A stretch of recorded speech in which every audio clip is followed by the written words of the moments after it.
January 1945. Northern France. 0400 hours. The frost clings to the shattered windowpane like skeletal fingers. Hauptmann Friedrich Weber presses his face against the cold glass, his breath forming small clouds that obscure and then reveal the road below. The road. That cursed ribbon of asphalt that has haunted his sleep for 3 months now. In the pre-dawn darkness, he hears it before he sees it, a distant rumble that grows into a mechanical thunder, a sound that never stops, that has not stopped since September. His adjutant, Lieutenant Hans Krieger, stands beside him in the abandoned farmhouse, both men prisoners now in all but name, their once proud Wehrmacht uniforms stained with mud and defeat. They are remnants of the 17th SS Panzergrenadier Division, cut off during the Allied breakout, hiding in the agricultural wasteland of what was once prosperous Normandy. Below them, emerging from the morning mist like mechanical serpents, the trucks come. Always the trucks. Weber counts them silently, mechanically, as he has every morning for 93 days. 1, 5, 20, 50. He loses count at 73. They are 2.5-ton GMC trucks, painted in olive drab, and they move with a speed that defies military logic. Each truck rides barely 10 meters from the one before it, a convoy stretching back beyond the horizon, beyond comprehension.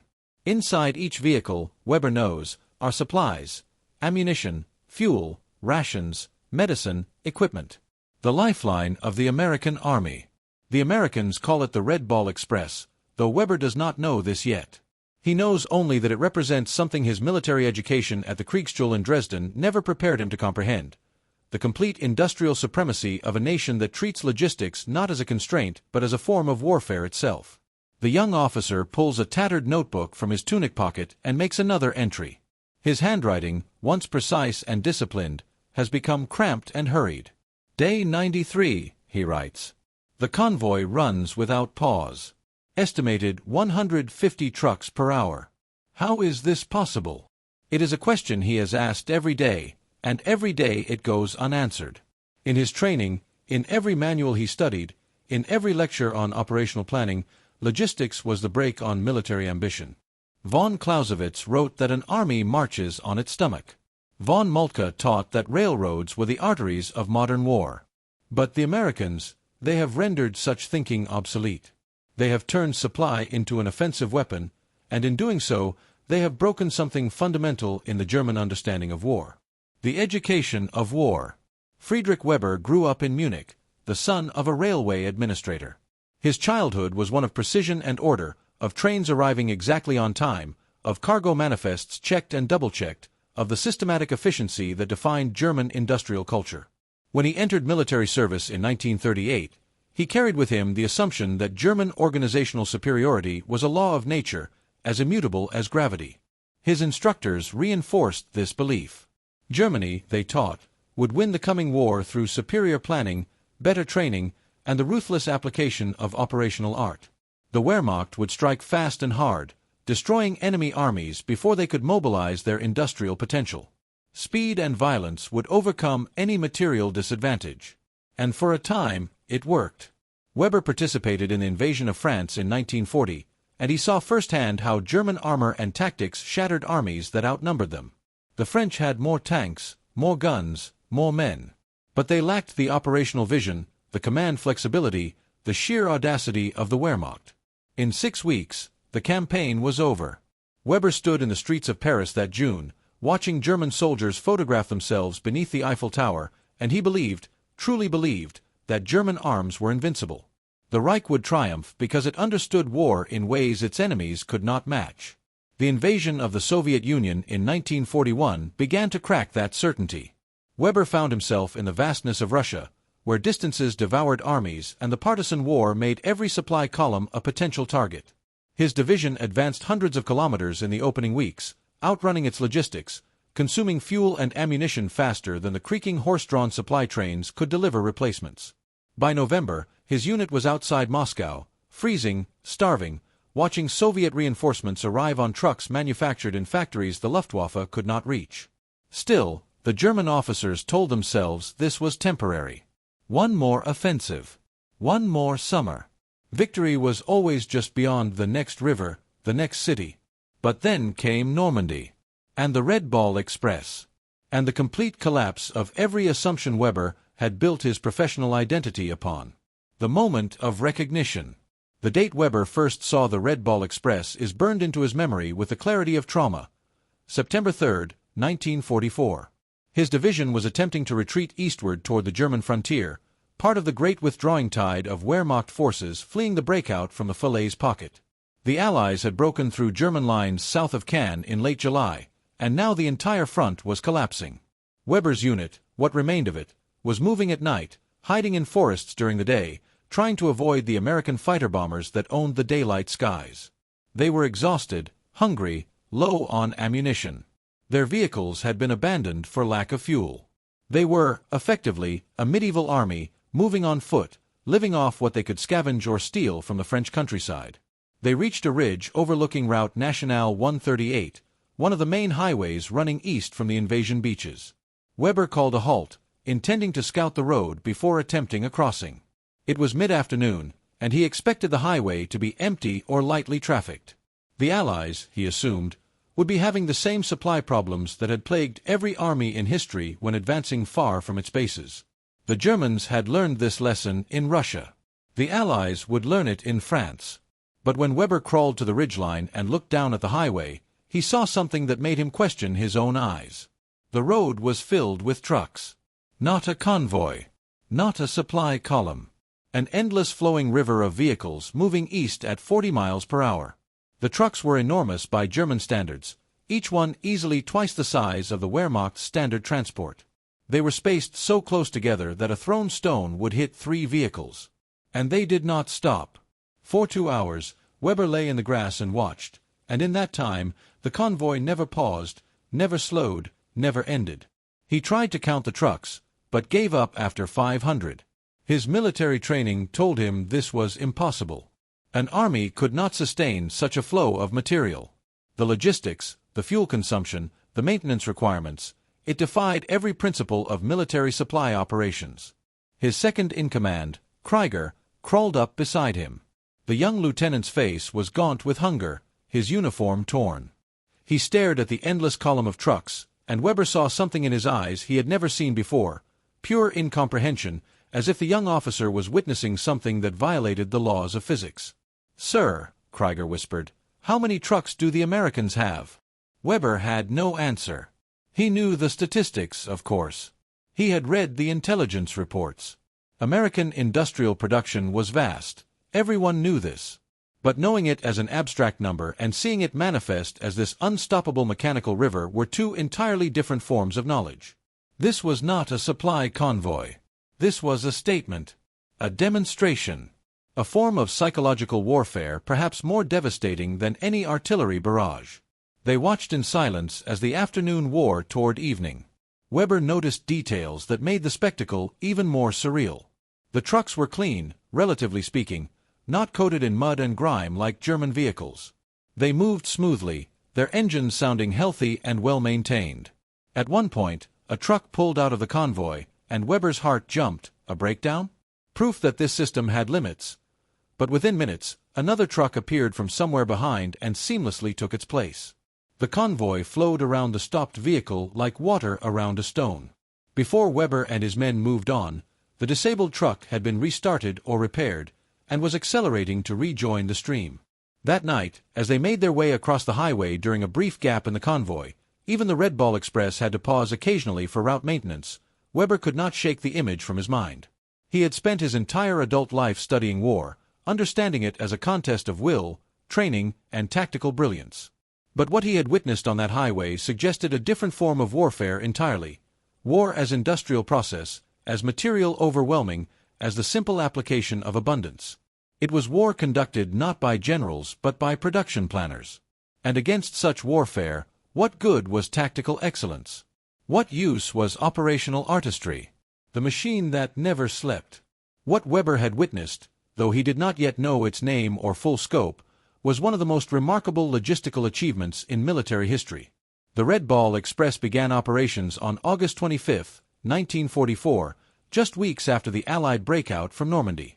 The name came from the railroad tradition of marking high-priority freight cars with red balls, signifying that they had absolute right-of-way over all other traffic. The mission was simple in concept but staggering in execution. Deliver supplies from the Normandy beaches to General Patton's Third Army, which was advancing toward Germany at a pace that outstripped all pre-invasion planning. The scale of the operation was unprecedented. At its peak, the Red Ball Express employed 6,000 trucks driven by 23,000 men, the vast majority of them African-American soldiers who had volunteered for the dangerous duty. These trucks operated 24 hours a day, 7 days a week, on designated routes from which all civilian traffic was banned. The main route ran from Saint-Lô and Bayeux on the Normandy coast, stretched eastward through Chartres and Versailles, and ultimately reached forward supply dumps near the German border, a one-way distance of over 400 miles. Trucks would drive to the front, offload their cargo, and immediately turn around for the return journey. The average round trip took 54 hours, with drivers sleeping in shifts in the cabs of their vehicles. In the 83 days of the Red Ball Express's operation, these trucks delivered 412,193 tons of supplies, an average of nearly 5,000 tons per day. But the raw numbers, impressive as they were, did not capture the true nature of the achievement. The Red Ball Express represented a fundamental reimagining of military logistics. Traditional supply doctrine, taught in every military academy in the world, held that an army's advance was constrained by the reach of its railroads. Trucks were useful for short-haul distribution, but long-distance supply required rail lines, which were fixed, vulnerable to interdiction, and dependent on the existing infrastructure of the invaded country. The Germans, operating on this assumption, had systematically destroyed French rail infrastructure as they retreated. They believed they were crippling the Allied advance, buying time for their own forces to establish new defensive lines. Instead, the Americans simply bypassed the destroyed rail network. They built their own infrastructure, a mobile one, made of trucks and highways. Where traditional military thinking saw logistics as a constraint, American planners saw an engineering problem with an engineering solution. Destroy our railroads? We will deliver by truck. Block our roads? We will build new ones. Create bottlenecks? We will reorganize the flow. The Red Ball Express was not just a supply convoy, it was a manifestation of American industrial philosophy applied to warfare, the belief that any problem could be solved through sufficient application of resources, organization, and material. For the Germans watching from the ruins of their retreating army, this approach was psychologically devastating. The Wehrmacht had always prided itself on doing more with less, on tactical brilliance compensating for material disadvantage. German officers studied the campaigns of Frederick the Great, who had held off larger coalitions through superior maneuver and battlefield genius. The entire German military tradition was built on the idea that excellence in the operational art could overcome numeric inferiority. But against the Red Ball Express, operational excellence was irrelevant. Tactical brilliance meant nothing when the enemy could simply replace every destroyed tank, every expended artillery shell, every gallon of fuel, overnight. The Americans were not winning through superior tactics. They were winning through superior logistics, which was somehow more humiliating. The men who drove the thunder. Inside those olive-drab trucks, the reality was far grittier than the mechanical perfection perceived by German observers. The drivers of the Red Ball Express were volunteers, yes, but they were volunteers from segregated units, black soldiers serving in an army that officially considered them less capable than their white counterparts. The U.S. military in 1944 was still deeply segregated, with African-American troops largely relegated to support roles, labor battalions, quartermaster units, transportation companies. The Red Ball Express was their chance to prove their worth in the most visible, vital mission of the Western Front. The work was brutally hard. Drivers operated in two-man teams, taking turns at the wheel to keep the trucks moving continuously. They drove through day and night, through rain and fog, through French villages where the roads were so narrow that the big GMC trucks could barely squeeze through. They drove without lights during hours of darkness, blackout conditions to avoid attracting German aircraft, navigating by instinct and the dim glow of the truck ahead. Sleep came in 15-minute intervals, curled up in the passenger seat while your partner drove. Food was sea rations eaten cold while the truck was in motion. Maintenance was performed on the fly. Minor repairs executed during the brief stops at supply depots, major breakdowns meaning the truck was pushed to the roadside and a replacement took its place. The danger was constant. German fighter bombers, though increasingly rare by late 1944, still occasionally strafed convoys. Mines and sabotage were persistent threats. The French resistance helped, but there were also French collaborators, German stay-behind units, and simply unexploded ordnance from earlier battles. The real enemy, though, was fatigue. Drivers fell asleep at the wheel and plunged off roads or into the trucks ahead of them. The accident rate was staggering. Hundreds of trucks were destroyed not by enemy action but by exhaustion-induced crashes. Men died not heroically in combat but prosaically, smashing into trees or rolling their vehicles at midnight on rain-slick roads. Yet they kept driving. Sergeant Benjamin McCrae of the 666th Quartermaster Truck Company wrote in a letter home, "We drive until we can't see straight, and then we drive some more. The white officers tell us we're proving something, that we're showing what Negro soldiers can do. I don't know about all that. I just know that Patton needs ammunition, and we're going to get it to him." It was a sentiment echoed across the ranks of the Red Ball Express. These men were not idealists fighting for a cause they believed in. Many of them returned home after the war to face the same segregation and discrimination they had left. They were professionals doing a job, and they did it with a competence and dedication that made the entire operation possible. The irony was profound. Nazi Germany built its ideology on racial hierarchy, on the supposed superiority of the Aryan race and the inferiority of all others. Yet here, on the roads of France, the backbone of the Allied advance, the trucks that delivered the ammunition, fuel, and food that made victory possible, was driven largely by the very people the Nazis considered subhuman. The black drivers of the Red Ball Express were not just defeating the Wehrmacht logistically.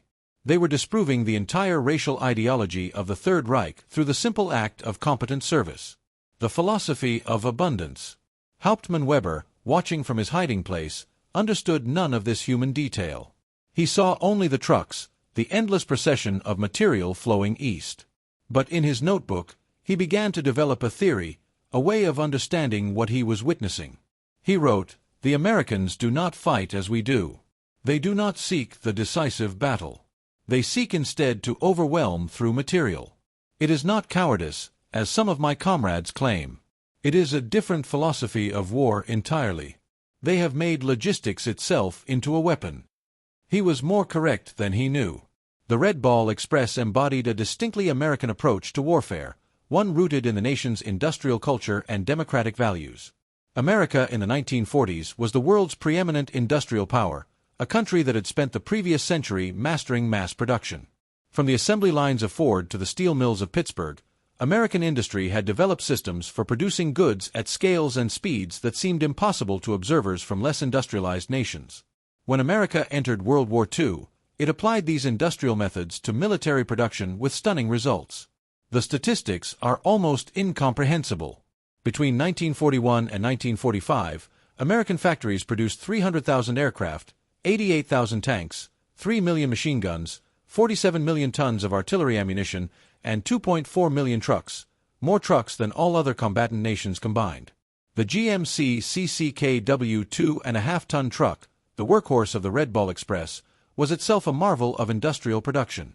Over 560,000 were manufactured during the war, making it one of the most produced military vehicles in history. These trucks were not sophisticated pieces of engineering in the German sense. They lacked technical elegance or innovative design. What they had was reliability, standardization, and most importantly, producibility. They could be manufactured quickly, repaired easily, and replaced cheaply. This was the fundamental difference between American and German military philosophy. German engineers designed the Tiger tank, a magnificent weapon with thick armor and a powerful gun, and then managed to produce only 1,347 of them during the entire war because each one was essentially handcrafted. American engineers designed the M4 Sherman tank, a less capable weapon in direct combat, and then produced 49,234 of them. When a Sherman was destroyed, another appeared to replace it. When a Tiger was destroyed, it was gone forever. The Germans were fighting a craftsman's war in an era of industrial mass production. The Red Ball Express was the physical manifestation of this industrial supremacy. Each truck represented dozens of factories working in coordination: steel mills, tire plants, glassworks, engine manufacturers, electronics firms. Each gallon of gasoline came from refineries processing crude oil from Texas, Oklahoma, California. Each K-ration packed in those trucks contained food from farms in Iowa, meat from stockyards in Chicago, chocolate from Hershey, Pennsylvania. The Red Ball Express was not merely a convoy. It was the visible tip of a supply chain that stretched back across the Atlantic Ocean to an entire continent's worth of industrial capacity. A continent that no German bomber could reach, that no U-boat could effectively blockade, that produced more in a month than the shrinking Greater German Reich could produce in a year. Weber understood this in an intellectual sense. But understanding it and accepting it were different things. To accept it meant to acknowledge that all his training, all his nation's military tradition, all the operational brilliance of the Wehrmacht, was simply insufficient.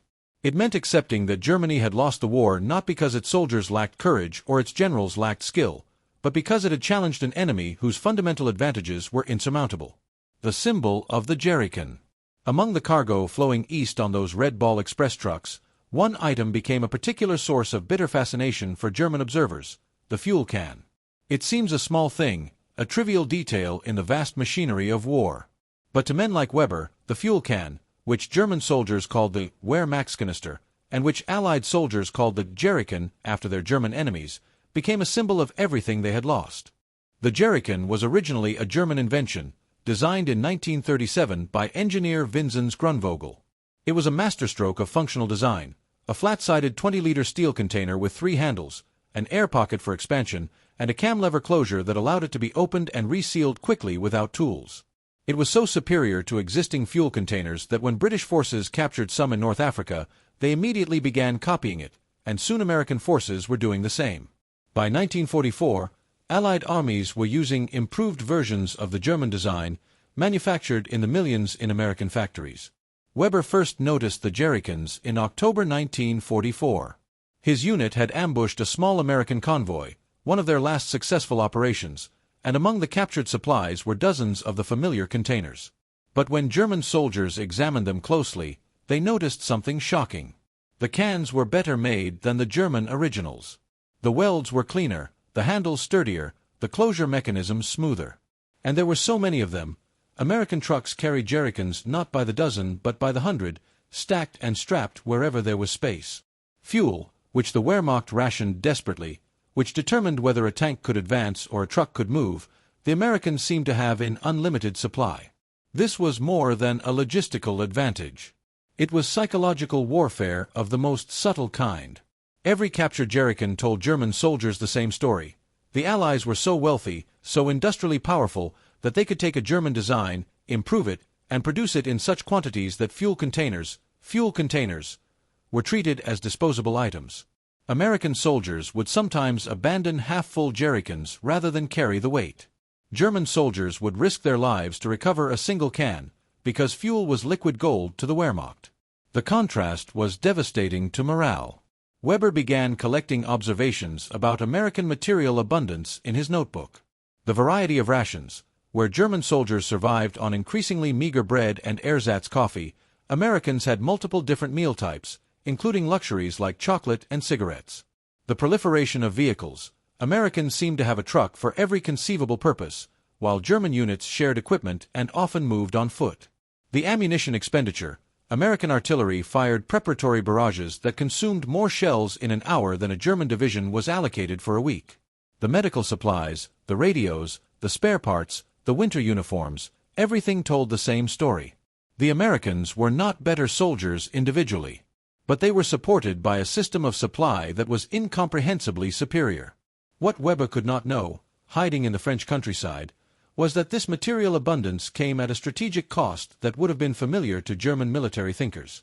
The Red Ball Express consumed enormous quantities of fuel, roughly 300,000 gallons per day at its peak. Much of this fuel was used not to move combat units but to move the trucks that delivered fuel to those combat units. It was a logistical Ouroboros, a system consuming itself to feed itself. From a German perspective, trained in efficiency and resource conservation, it seemed insanely wasteful. But the Americans could afford waste. That was the point. They had so much material, so much productive capacity, that they could operate inefficiently and still overwhelm their enemies. A German quartermaster would have calculated the fuel efficiency of the Red Ball Express and rejected it as unsustainable. An American planner calculated the same numbers and said, "We have more trucks. We have more fuel. Make it work." And it did work, because American industrial capacity was so vast that waste was not a constraint. This was abundance as strategy, excess as doctrine. It was the opposite of everything German military culture represented, and it was winning the war. The collapse of certainty.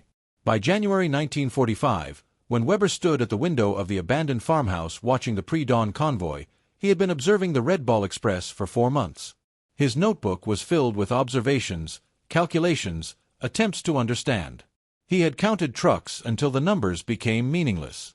He had tracked convoy intervals and estimated supply tonnage. He had watched the system adapt and evolve, new routes opening as armies advanced, traffic patterns changing with tactical needs, the entire apparatus flexing and shifting like a living organism. The formal operation of the Red Ball Express had ended in November, as forward supply dumps moved closer to the front and rail lines were gradually restored. But the trucking operations continued, now integrated into the normal supply system rather than operating as a special express service. To Weber and the other German observers, this made little practical difference. The trucks still came. The material still flowed. The American advance continued. What had changed was Weber's understanding. In his early observations, he had treated the Red Ball Express as a curiosity, an operational problem to be analyzed and understood. He had believed that it must have weaknesses, limitations, that German forces could exploit if they only understood the system well enough. But as weeks turned to months, and as the scope of American logistics became clear, Weber's analytical detachment crumbled. This was not a problem to be solved. This was a fundamental reality to be endured. The Americans had not just superior supplies, they had a completely different relationship to material. They treated resources as infinite, because in practical terms, they were.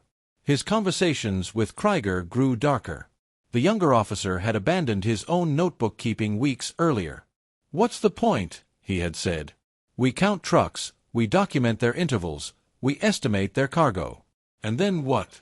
Does it change anything? Does it help us? We're cataloging our own defeat." Weber had no answer, because Krieger was right. The meticulous observation of the Red Ball Express was not intelligence gathering. It was a form of grief, a way of processing the incomprehensible scale of their defeat.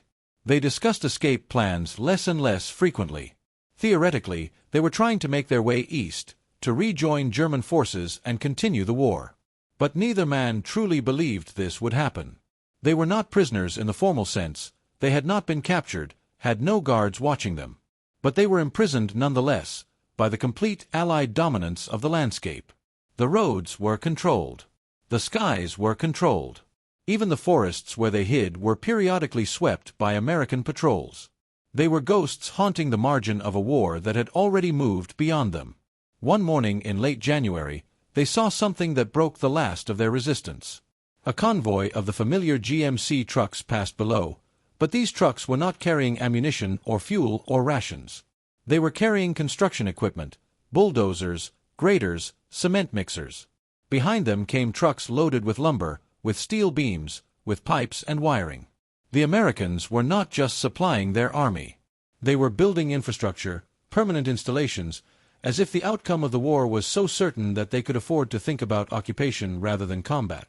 Krieger watched in silence, then turned to Weber. "We should surrender," he said. It was not a question. Weber nodded slowly. They both knew it was time. But they waited until nightfall, because they were still German officers, still proud in their way, and they would not walk into captivity in daylight where others might see. The testimony of defeat. Prisoner of war interrogations are strange rituals. The captor seeks information. The captive tries to protect what secrets remain worth protecting. But by early 1945, most German prisoners knew that strategic secrets were meaningless. The Allies knew where German forces were, how many tanks they had, what their supply situation was. The Wehrmacht had no secret weapons capable of changing the war's outcome. So interrogations often became something else. Confessionals, where defeated men tried to explain to themselves and their captors how the unthinkable had become real. Weber and Krieger surrendered to a patrol from the U.S. 4th Armored Division on January 31, 1945. They were processed through a collection point, searched, documented, and sent to a rear area interrogation center. Weber's notebook was confiscated, standard procedure, but an American intelligence officer who spoke fluent German spent several hours reviewing it, then requested an interview with Weber. The officer's name was Captain Robert Lindemann, and he was not interested in military intelligence in the conventional sense. He was a logistics officer, attached to the intelligence corps specifically to understand German perceptions of Allied supply operations.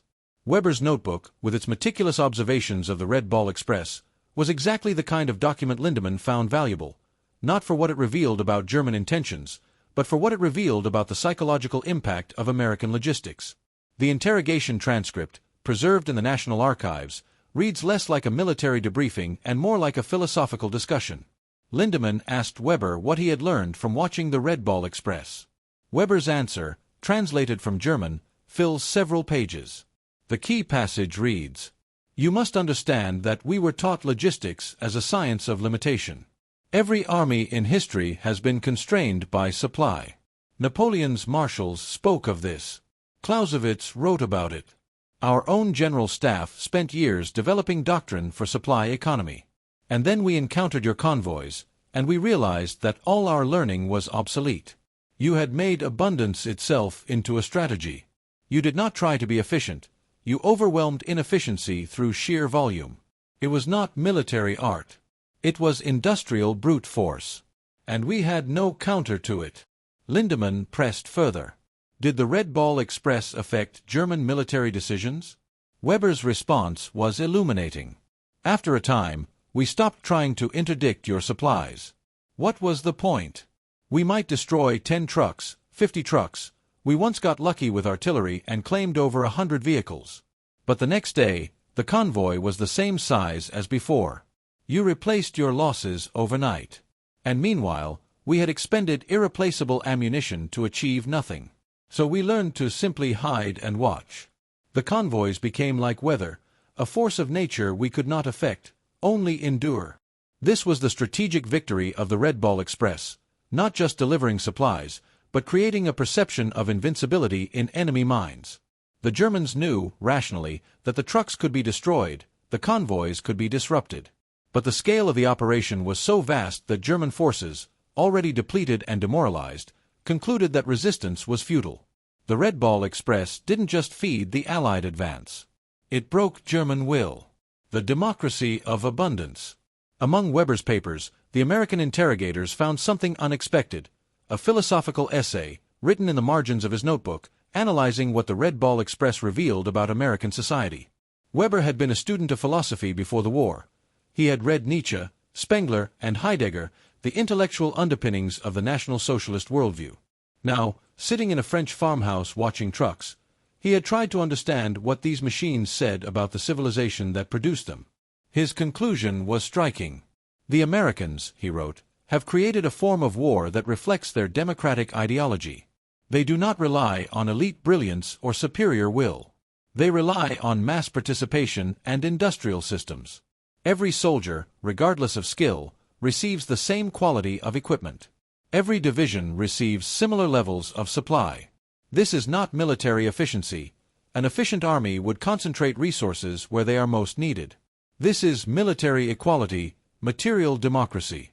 And it wins because the collective power of average soldiers, well supplied, exceeds the power of excellent soldiers, poorly supplied." This insight touched on something profound.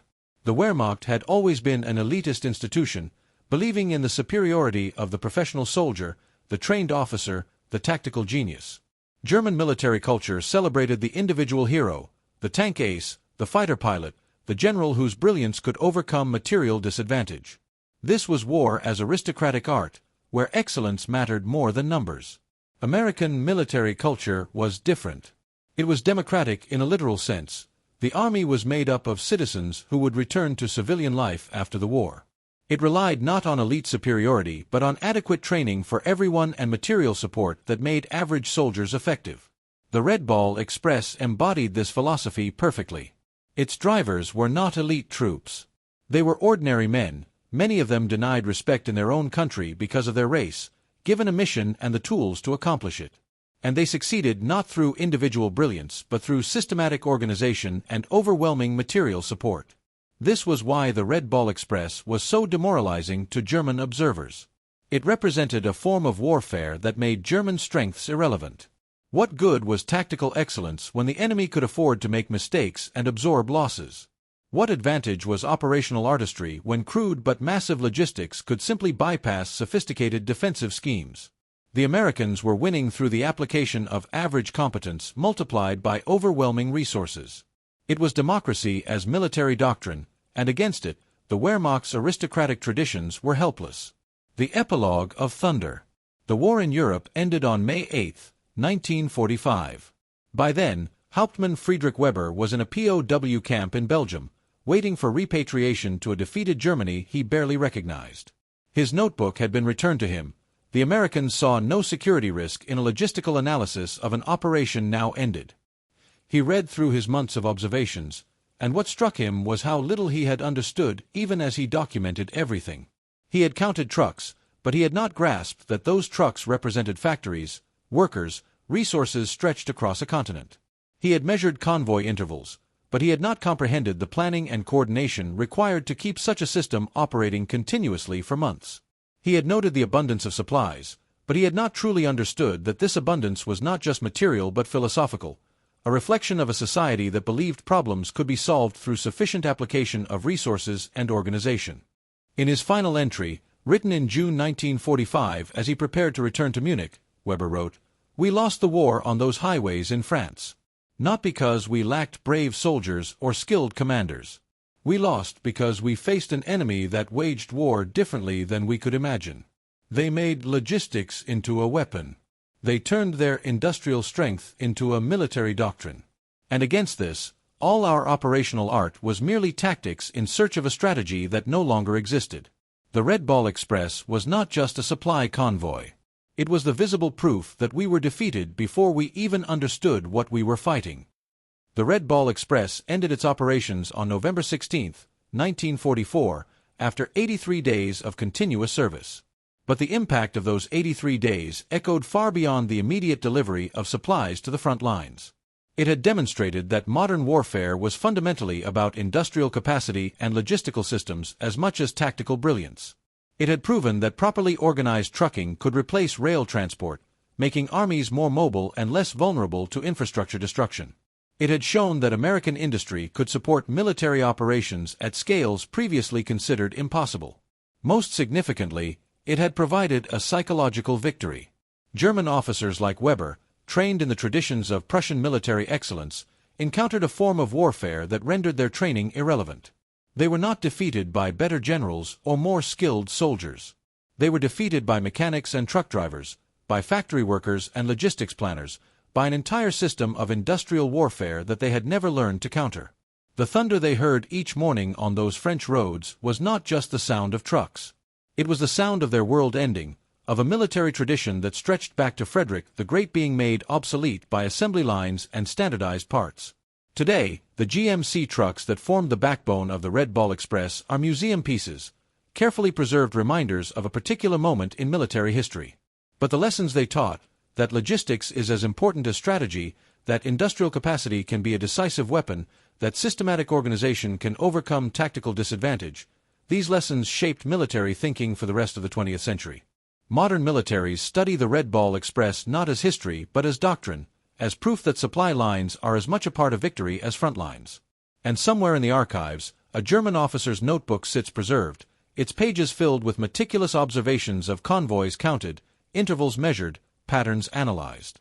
It is the document of a man who watched his certainties dissolve, who tried to understand the incomprehensible, who learned too late that the war his nation was fighting had been lost not in the grand battles but in the factories and on the highways, in the mundane work of logistics and supply. The notebook is a memorial to defeat, yes. But it is also a testament to the power of systematic organization, to the victory of abundance over efficiency, to the triumph of industrial democracy over martial tradition. The trucks are gone now. The highways of France carry civilian traffic. But the thunder of the Red Ball Express echoes still in the structure of modern military logistics, in the understanding that wars are won not just by soldiers but by the systems that support them, by the unglamorous work of supply and transport that makes every other military operation possible. The German officers who stood speechless watching those convoys had witnessed the future of warfare, and they knew, even if they could not articulate it fully, that their era had ended. The age of the logistics master had begun, and it would never look back.